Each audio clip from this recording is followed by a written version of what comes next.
So welcome everyone. It's 11 o'clock, so we'll start. Make sure we're on time. So I'm Denise Cruickshank. I head up statewide food services where the healthcare ABC team sit. And we support all the health services with ABC, and some of the work we do supporting our patient food services overlaps with ABC as well. So we have a lot of interest in supporting you to implement ABC and to be successful at it. So we're hoping some of these sessions will give you some good ideas and help you to grapple with some of the challenges of implementing ABC in your health services. So we'll start off with our first speaker, Sara O'Neill from Children's Health Queensland.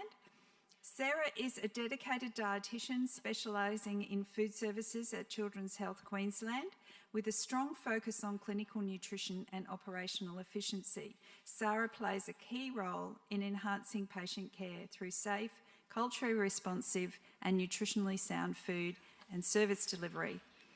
She has worked with ABC since 2020, where she held the role of ABC Project Officer in the initial rollout of ABC, and she is now involved again with ABC in her role in food service at Children's Health Queensland. So, welcome, Sara.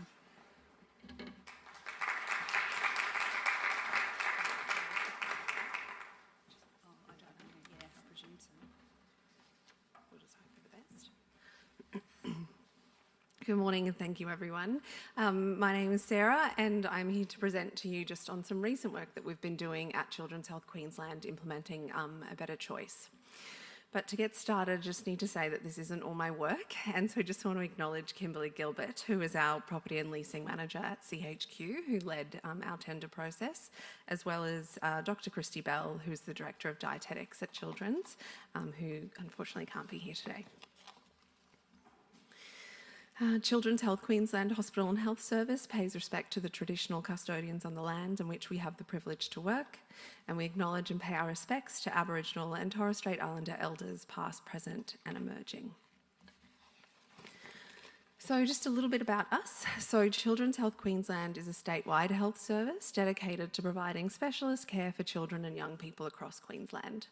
We have our Queensland Children's Hospital, which is just down the road, as well as child health, child development and mental health services that are co-located within other HHSs across the state. The scope of which I'm going to talk to you about today is our retail contracts that are based at the Children's Hospital. We have 4 retail outlets that are on site. We have a cafe that's down on Stanley Street.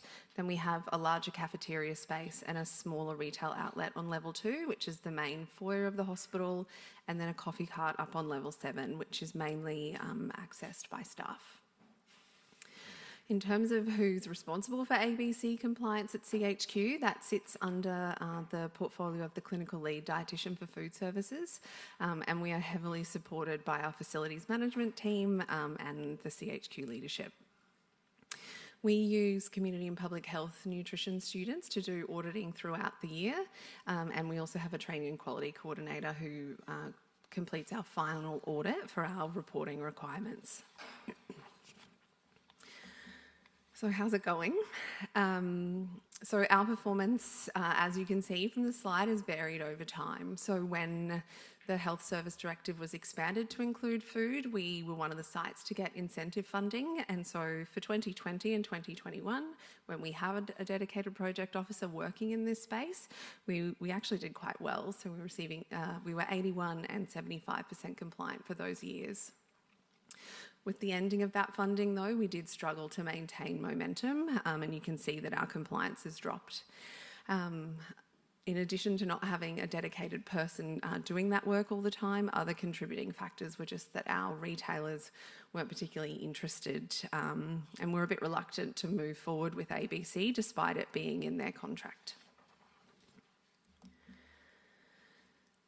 So over the last 12 months, there's been a lot of change at Children's Health. So on the 30th of November last year, both our inpatient food service and our retail contracts expired. So there was a huge amount of work done by a very, very big team to transition our food services in-house and also to go to tender for new retail suppliers across our 4 retail spaces. So I'm here to talk to you about that tendering process and some lessons that we learned along the way. So the tendering process was led by Kimberly Gilbert, who was our facilities and leasing manager, who I adore, and she did a lot of work even in preparation for the tender. So prior to, in the preparation phase, she went and presented to our Family Advisory Council. And our Family Advisory Council is our go-to consumer group for consumer feedback. So she presented there to get their insights about what consumers wanted. And she also established a process to have one of the consumers sit on the tender review panel, which was the first time that we've done that at CHQ. She also then did a staff survey to gain satisfaction of the current retail and to see what staff wanted. The results of that were surprising. So there was a 1.7 out of 5% satisfaction rating for the current retail offerings. And the word cloud there gives you examples of what people wanted. So there was a lot of demand for coffee, fresh sandwiches, quality food, staff discounts, and price was also a really important factor. All of this information was shared with our prospective retailers through the commercial EOI process. So unsurprisingly, there are a few governing documents that impact our retail leases. So the Hospital and Health Boards Act, the Retail Leases Act, the Queensland Land Transaction Policy, that's a long one, I did have a read of that, as well as the A Better Choice Policy. So all of these documents were provided to prospective retailers, and CHQ also worked with HRQ Property Services for support and assistance through that governance process. So what did it actually look like? An external company were contracted to run the advertising campaign, and then potential retailers were invited to present to a panel. The panel, it was a multidisciplinary panel, you can see there. It had consumers, it had staff that were shift working and non-shift working, dietetics, some operational staff, as well as the facilities management team. All of the presentations were recorded and any extra questions were also recorded just for fairness and equality. And there were a lot of questions around the ABC, as well as for our site in particular, allergy labelling. That's very topical for our site, just given the number of kids that we see with multiple food allergies. If retailers wanted to come to site, they had to sign a confidentiality deed, and there was a lot of support from both internal and external legal advice to make that a success. Of course, it couldn't go perfectly, so we're going to call the government going into caretaking mode just a little complication. So what were the outcomes of that? We actually had a lower than expected response rate for prospective retailers, and there were, well, not surprisingly, lots of questions around ABC, what it looked like, and was it compulsory? And ABC in some instances was a barrier, and we did have some retailers pull out because they were unable to meet, they felt they were unable to meet the requirements of the directive. However, we were really lucky, and we, through that process, were able to onboard 2 new really engaged retailers. So transition. So we had to transition out our old retailers and transition in new retailers whilst maintaining a nice retail food supply for our consumers and our staff. So again, Kimberly managed this with a very beautiful Excel spreadsheet. Lots of plans, and the large retail space had to be closed for 2 months, but our retailer was able to stand up a little pop-up store. They have a commercial kitchen off-site, so they were able to still provide us with healthy options and ready-to-eat meals, as well as hot food and drinks through that period of time. The coffee shops only required minor work, so most of those occurred either over the weekends or at night so that we weren't disrupting service. And then we did have some food trucks as a backup through that transition period as well. So how did we onboard them? Onboarding the new retailers was done in partnership with facilities and dietetics, and a really conscious effort was made to make sure that our retailers felt really supported. It was really important to us as an organisation that we set these retailers up for success. So we had those meetings before the retailers were even on site, and there was a lot of education that was provided around ABC and the how to audit guides. Really surprisingly, despite going through that tender process and being provided the ABC document, neither retailer had actually accessed Food Checker to assess their menu. One retailer had done a huge amount of work. They'd actually employed they employed a nutrition student who went and did a lot of recipe modification and ran all of their recipes through FoodWorks. And so they were able to come up with really lovely offerings, like we have sausage rolls that are considered amber because they're made on really lean pork mince, and they've got added veggies with low-fat puff pastries. So they were able to modify their recipes to provide options that we knew would be popular for kids, but still could meet the requirements. The other retailer just assumed that they would be compliant because they were compliant in another state, and that's something that has occurred before, and unfortunately had to break to them that we are a little bit different, we do things a little bit differently, and so there was a little bit more work to be done with them. Again, assessing menus is really easy, but when it comes to actually implementing it using the How to Audit Guide, that's become a problem. Well, is a problem. Collaborating with the retailers is a really ongoing process, and we spend a lot of time, both formally and informally, going and visiting retailers and just making sure that everything's on track and that they know that it's a priority. Holding on to the tender documents was something that I didn't think would be that important, but I never throw anything away, and they've come in handy when it's come to aligning the information that was provided during the tender process with the person on the ground who's actually implementing it. So they are often two different people, particularly in a franchise scenario. So holding on to those tender documents has been really, really useful. It is a really time-intensive process, and given that this sits under a food service position, often it can be hard to prioritise, especially if there are safety issues or you're wanting to do menu reviews or you've got staffing difficulties from an operational point of view for your inpatient food service. ABC can sometimes be the thing that you don't do as well as you would like to. We are really lucky though in that CHQ leadership is really very supportive, and they really want us to succeed whilst making sure that we can still meet pricing and quality expectations for our consumers. So in terms of overcoming barriers, I think it is a really time-intensive process to support retailers to achieve and maintain compliance. And the How to Display, the How to Audit Guide is a source of much confusion.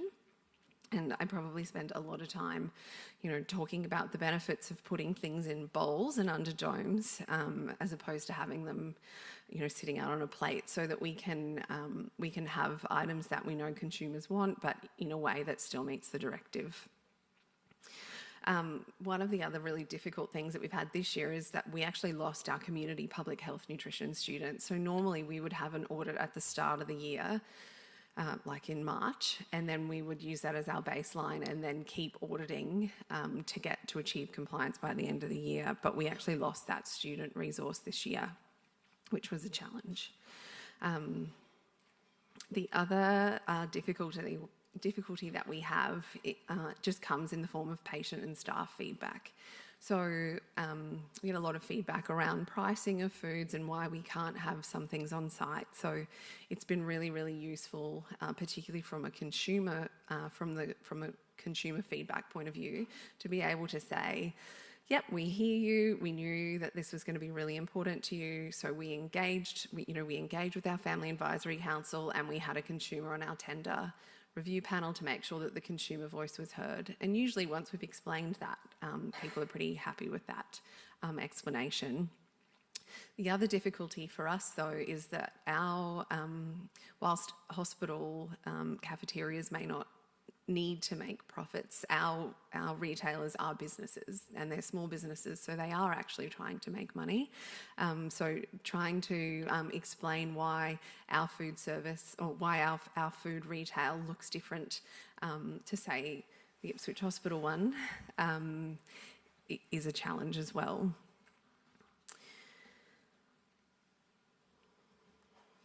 So in terms of lesson learned, Kimberly and I, when we were doing this presentation, looked back, and overall we were very happy with our tender process. And despite losing some potential tenants, being really upfront and transparent in the tendering process around the ABC requirement and outlining to them that yes, it is very important to the organisation and we have executive support and it's not a dietitian thing, it's an organisation thing, has been really important and has set us up for success in that onboarding process. Equally, having consumer engagement is really important as well, especially when you can expect that you'll get some patient feedback. So being able to say that yes, we did engage with consumers. It might not have been you, but we did engage with a group, has also been really helpful to de-escalate people. Strong working relationships. I think this is probably key.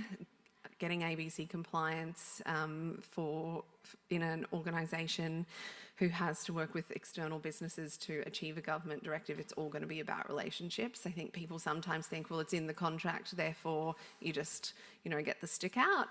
But I can tell you that doesn't actually work, and you're better off working together to try to find ways to implement the directive in a way that they feel supported and meets our staff and consumer needs. The other key thing is to make sure that the retailers are aware of Food Checker and the How to Count guide. The How to Audit guide is so difficult to find. I'm often trawling through my email archives to pull it out. So I think if there's something that we could do as a group, making sure that that audit guide was really accessible to people is really key. But also hold on to your tender documentation if you can, and I would avoid going to tender in an election year. That was just not something that we really wanted. And that's a wrap from me.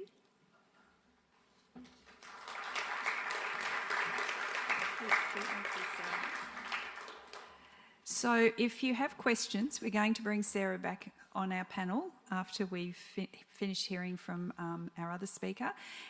Please send them through on your app if you're able. If you're not, then we can take questions from the floor. A few of us have had problems accessing that part of the app, so I think other people probably have too. Okay, our next speaker is Kylie Bruce. She's a project officer, an advanced dietitian with Moreton Health Service. So Kylie has extensive experience supporting a better choice across a variety of settings, including acute and rural hospitals and mental health facilities. Kylie is dedicated to partnering with consumers to enhance person-centred food service models of care. Kylie.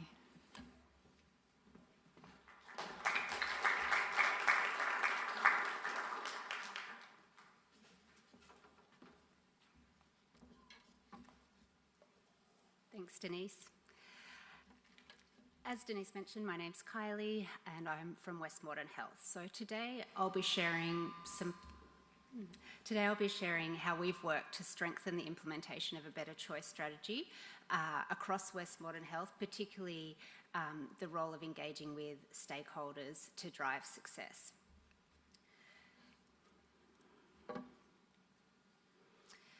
So just some background on Moreton Health. Moreton Health serves a diverse and growing population in southeast Queensland, representing approximately 6% of the Queensland population. From a HHH perspective, we are a similar size, at least in terms of ABC reporting requirements to Darling Downs, Cairns and Hinterland, Central Queensland, Townsville and Wide Bay. Residents of Moreton have rising rates of chronic disease, which are higher than the average, higher than the state average. and there is significant socioeconomic disadvantage which impacts opportunities for maintaining good health. Additionally, when we look at fruit and vegetable consumption across West Moreton Health, we are seeing that for adults, around 50% are eating 2 or more serves of fruit, which is similar to statewide averages. However, only approximately 8% of adults are eating the recommended 5 or more serves of vegetables. And for children, it's a similar pattern. About 2/3 of children meet the recommended intake for fruit. However, only 5% are eating the recommended amount for vegetables. This makes our food environment a priority, ensuring healthier choices are available and accessible within the healthcare facilities within our health service. So here is a summary of our retail outlets and vending machines within West Moreton. We have retail outlets at both Ipswich Hospital and the Park Centre for Mental Health. Ipswich retail outlets are run by an external contract, while the park is managed internally. And Sara just mentioned some of the difference there in terms of running a contract and a provider that's looking to make a profit versus not looking to make a profit. We have vending machines across Ipswich, Ripley, the park and some of our rural sites. The manager of the retail outlets at Ipswich Hospital also manages the vending machines within Ipswich Hospital. And more recently, our West Moreton Health Foundation have linked in with some of the vending machines within our health service. And some of the vending machines within our health service have been in place for such a long time that I'm not sure that they're even on a contract anymore, which is another discussion altogether. In terms of my role in strengthening ABC within the health service, I have many years of experience with ABC. I can actually remember implementing the first iteration of ABC at least 15 years ago. And to my memory, ABC guidelines have largely remained the same or similar over that time. However, one notable change, or the notable change that I've seen within our health service, has been the support and resources available to implement the health service directive. As Sara mentioned, there was allocated funding back in 2019, 2020, where we had a project officer. And I'll speak to more about what we do in-house, and it certainly is still a time-consuming process, as you mentioned, but there's resources within statewide food services and beyond, which I'll talk to, which really do support us. So one of the key resources that we do link in with, and is an important enabler for implementation, has been our partnering with university placements.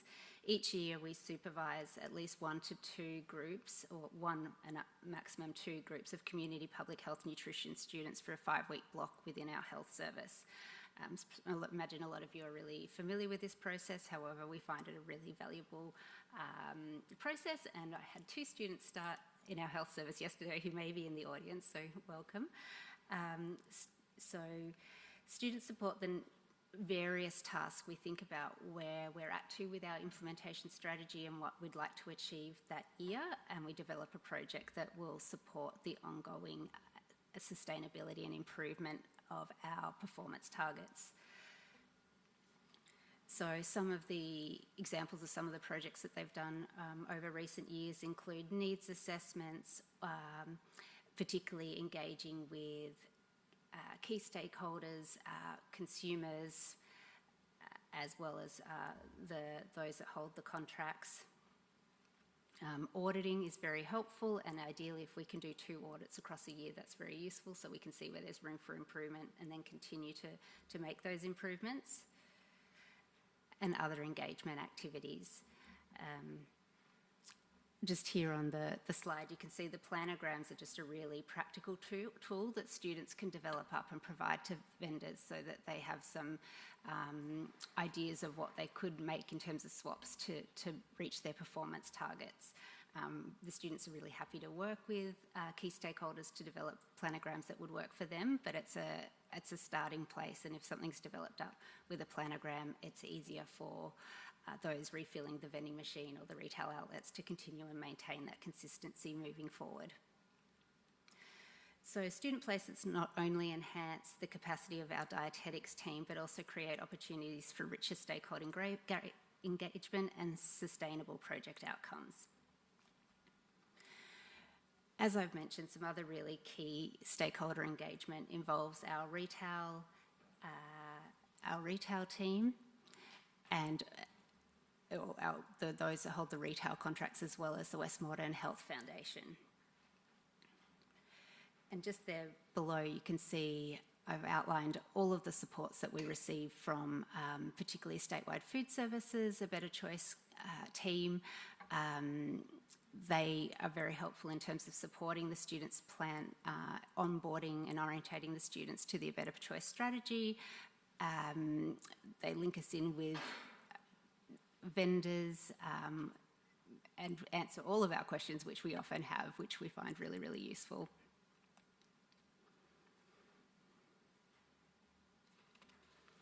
So, as Sara mentioned, some of our biggest challenges is the time intensity that it takes to implement and maintain a Better Choice. Within Moreton Health, the Health Service Directive sits within the Allied Health structure, so we have our Executive Director of Allied Health who holds the directive, and so I don't know if others can relate, but by nature it tends to flow down, and it's often seen as the dietetics team's role to support the auditing and the implementation of a Better Choice strategy.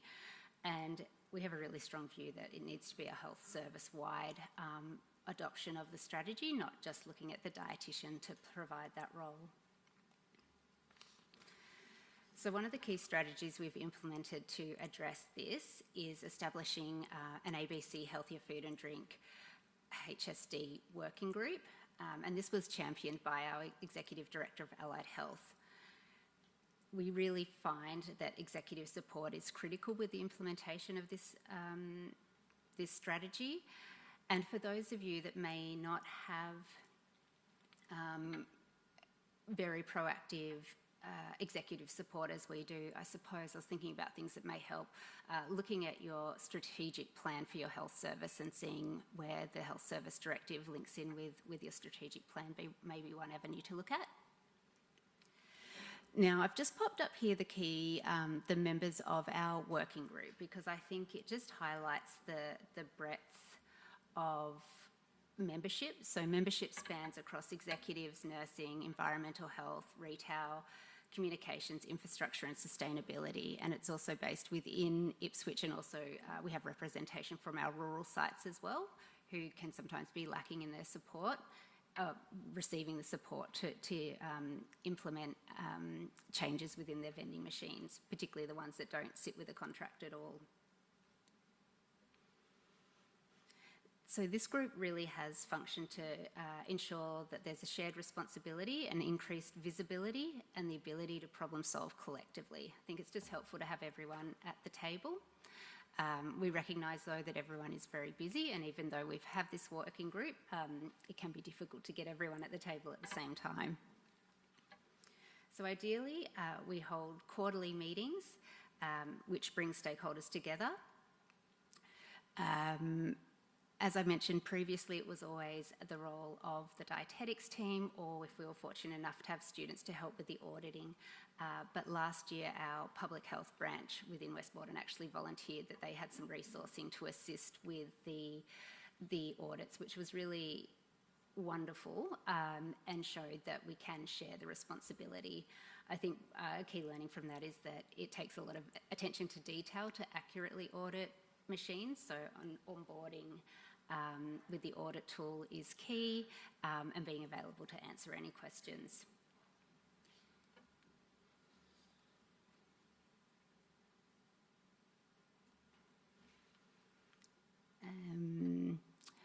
I think some of the other things that we've done is around fundraising activities, branching out away from food. For a recent health service-wide staff survey, rather than the go-to lollipop or other sweets, we actually sourced small packets of seeds that grew either flowers or herbs, and that was well received by staff overall, and it also aligns with our sustainability priorities. We received positive feedback with that. So these are some of the practical strategies which are visible steps to help embed ABC across the service.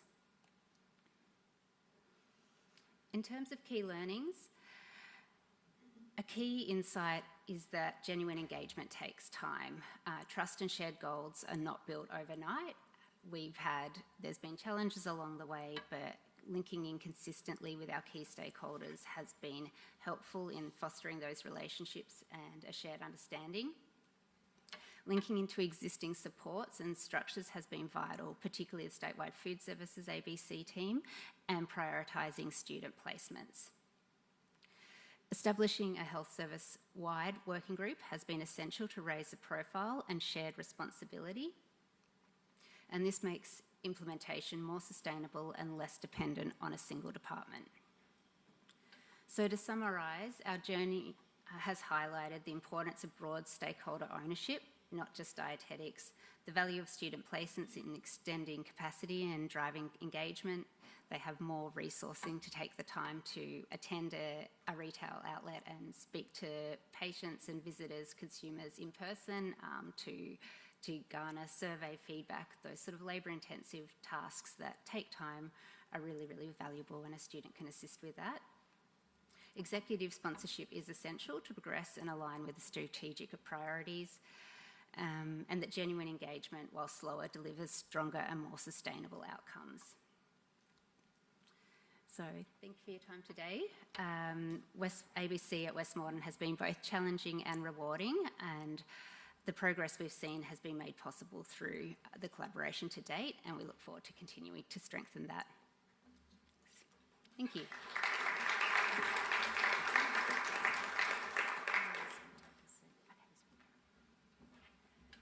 Thank you, Kylie.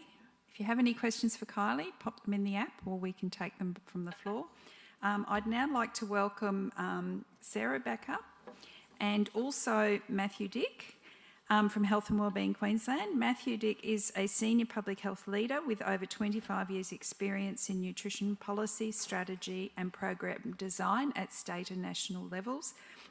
And he currently leads public health nutrition at Health and Wellbeing Queensland, driving statewide initiatives like Pick of the Crop and A Better Choice to improve food environments in schools, healthcare and sports settings. Mathew has advised governments on food security, school nutrition and obesity prevention, with a strong focus on equity and systems thinking. He's an experienced media spokesperson, as Robin told us this morning, respected collaborator and published author on food policy and public health. And Mathew holds a Master of Public Health, a graduate certificate in business and qualifications in nutrition and dietetics. So Mathew's going to answer some questions for us too. And then Brooke Maund is a senior dietitian with over 13 years of experience leading initiatives across metropolitan, regional, rural and remote communities. Early in her career, she worked in the remote First Nations communities of Cape York, gaining invaluable insight into building healthier food environments in complex settings. And today, Brooke spearheads the statewide delivery of A Better Choice, Health and Wellbeing Queensland's healthy food and drink supply strategy. And thank heavens she does, otherwise we would be really strapped.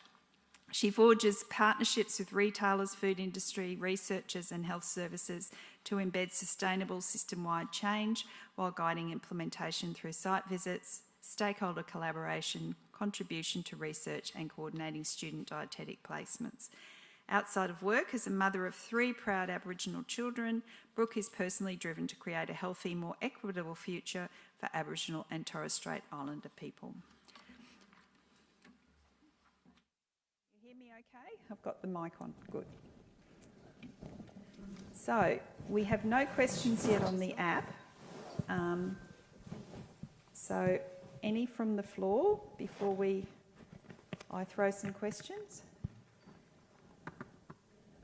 No? Okay. Well, I will start. So, Sara, you've been in a unique situation where your department's actually owning the running of retail, So you've been able to actually go through that whole process of tendering and checking contracts, etc. What advice would you have to other people who perhaps don't have that position but would like to be involved in that process? Thanks, Denise. Great question. I think you really need to get to know your facilities management team or whoever on your site manages your retail contracts, and having a good partnership with them is really key, because you need to know when the retail contracts are coming up so that way you can let them know about the ABC and hopefully get yourself invited on the tender panel. And you also mentioned that during the transition process you had some food trucks in, and I just wondered whether you were able to have food trucks that did comply with ABC, because I know a lot of health services have food trucks and that's a challenge. Yeah, Brooke and I have had many conversations about food trucks and how if they're not there that frequently that they don't have to comply, and I think that from an equity point of view I find that really hard. To be honest with you, that was such a busy time, I didn't get to go to the food truck.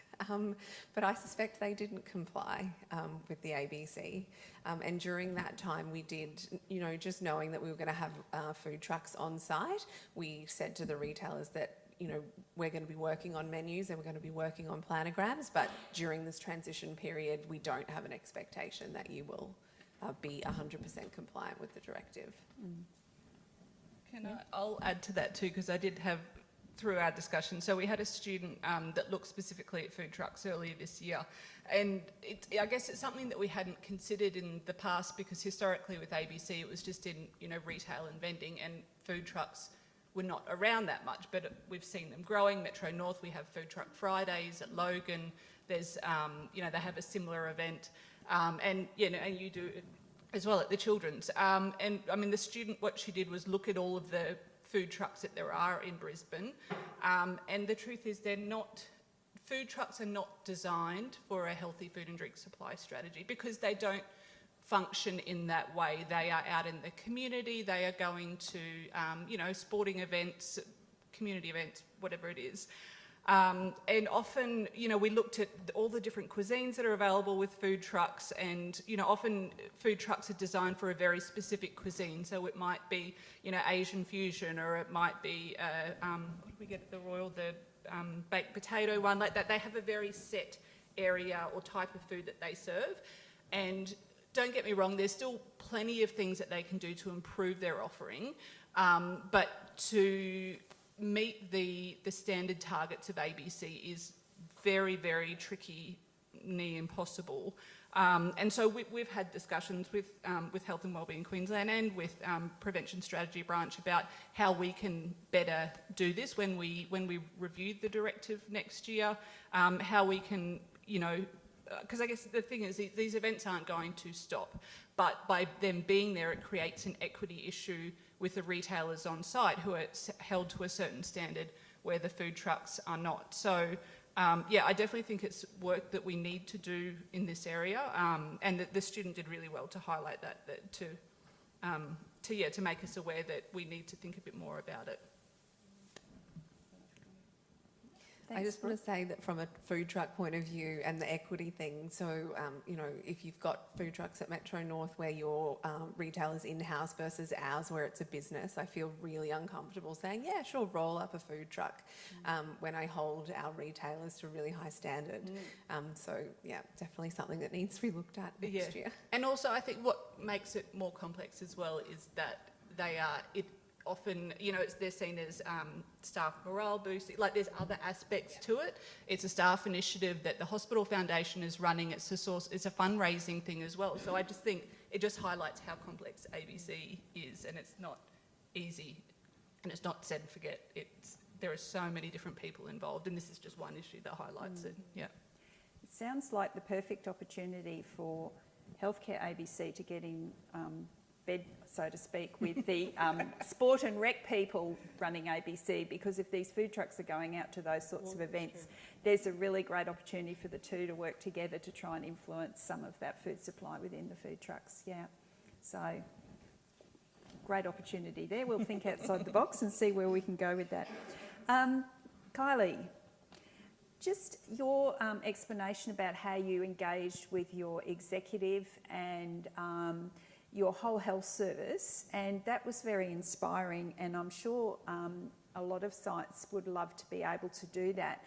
I think the key thing is trying to get the executive engaged initially to see the importance. So would you have any advice about how you'd pitch to an executive the advantages to them of ABC and implementing that in their health service? Yeah, thanks, Denise. Is this on?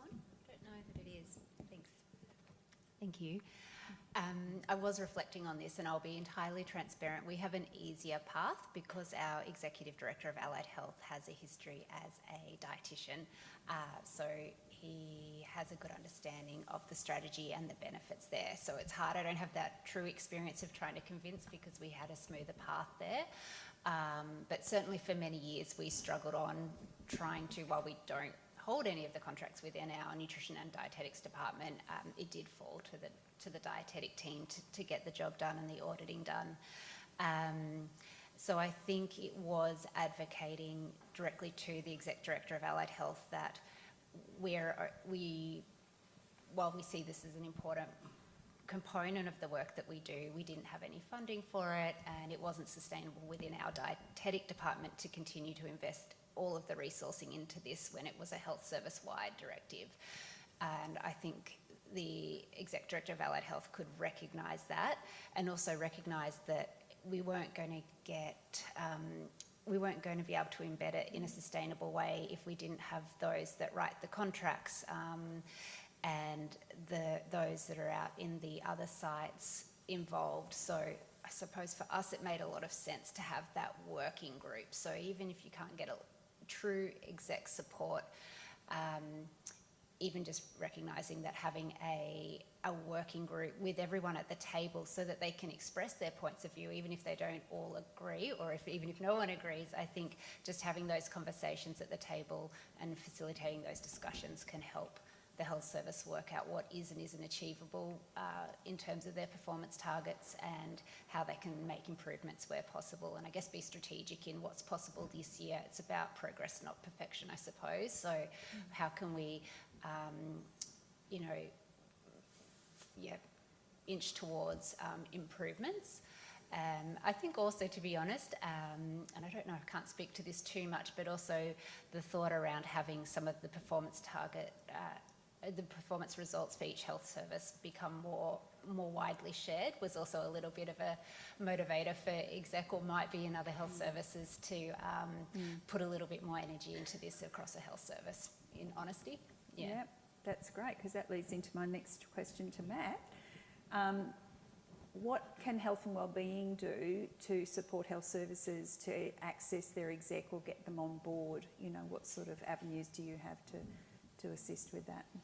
Yeah, thanks, Denise. I love what Kylie was saying there, and a lot of it's about what HHSs do around their internal organisation is so important. And the other thing I really loved hearing you say is the performance reports and how they're being more widely shared across leaders within each of the HHSs. So that is certainly one of the things as a Health and Wellbeing Queensland, as an agency that is supporting HHSs to implement that. And one of the other roles that we have is to collect the data that HHSs provide around performance against the Health Service Directive, and to do the reporting of that and then communicating that back out.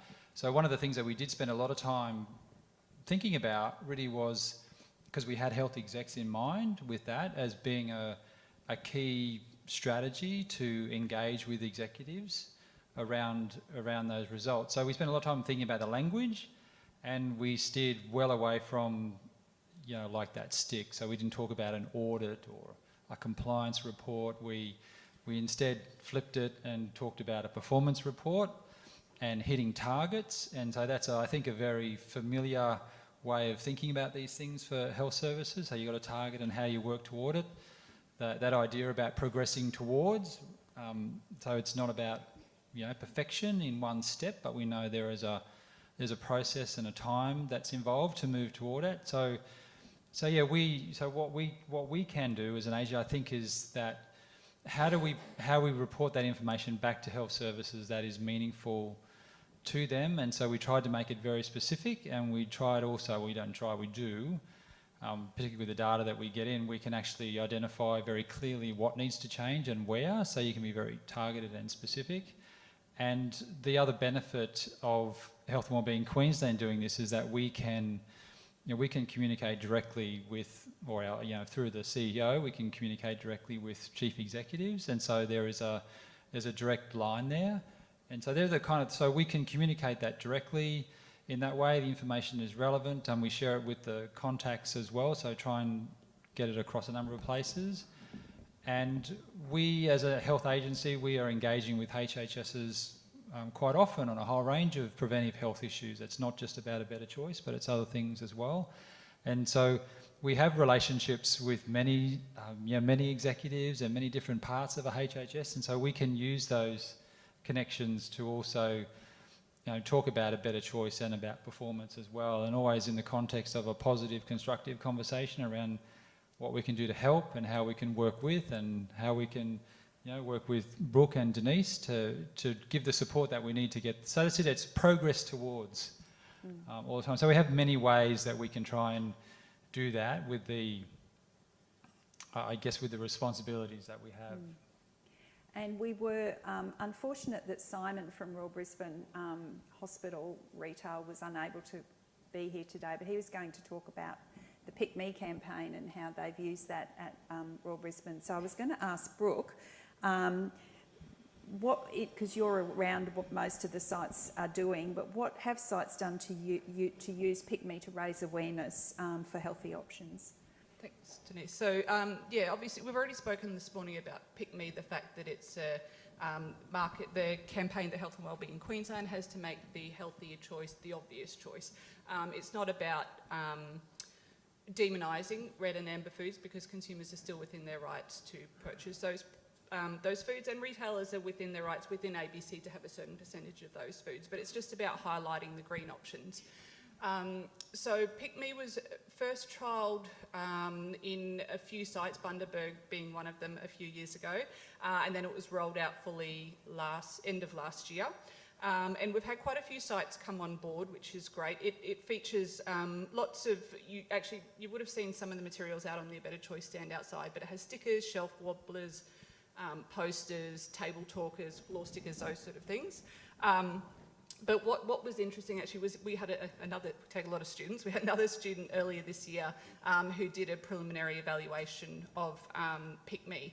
So we did consumer intercept surveys at 3 sites, including the RBWH Cafe Royale, Nambour and Gympie. And we did about 100 consumer surveys to find out sort of people's sentiment about Pick Me, and whether they recognised what it said, whether they saw the materials, whether it influenced their purchasing decisions. And what was really interesting was out of the 100-odd consumer surveys that we did, the sentiment was very positive, and people recognised that the green labels, were identifying the healthy choices. They used words like, green options or healthy choices. So they recognised it. But the challenge was whether it changed their purchasing behaviour. And I think a lot of that came down to site-specific factors, so at the Royal, obviously we're a very large tertiary hospital. There were lots of people, there was a lot of staff. The 100 people that we surveyed, there was a lot of staff in there, obviously. And they were there, they had set lunch habits, they were there just to grab their coffee, so they weren't necessarily noticing or paying attention to what was around them because they were going there with the purpose. But what I found really interesting was that at the Royal, Simon had done an incredible job at putting Pick Me materials everywhere, absolutely everywhere. But only, I think it was about 27, I could get that, but it was quite a low percentage of people that saw them, even though there was heaps of them there. Whereas at Nambour, where we did the other surveys, twice as many people, I think it was 58% of people actually noticed the Pick Me materials. But at Nambour, they only had a handful of materials. So I think they had some strategically placed floor stickers. They had maybe a poster and very minimal. And so what I think that told us was that the number of resources wasn't the most important thing. It was how the person interacted with them and how they were strategically placed. So I found that really interesting at the Nambour, where there were far fewer resources, so people actually noticed them more. But I definitely think we need to do some more research. Kylie's very thankfully got the students that are going to do some more consumer intercept surveys at Ipswich over the next couple of weeks. Because I think we also, through that, we also interviewed retailers as well. And the retailers were positive about Pick Me, but the sort of feedback that we got is that they want proof that it works and that it's going to change behaviour, things like sales data and that sort of thing. So I think we need to do more work. But yeah, the Pick Me is I think is a great initiative, and it's something that retailers have been asking for a long time.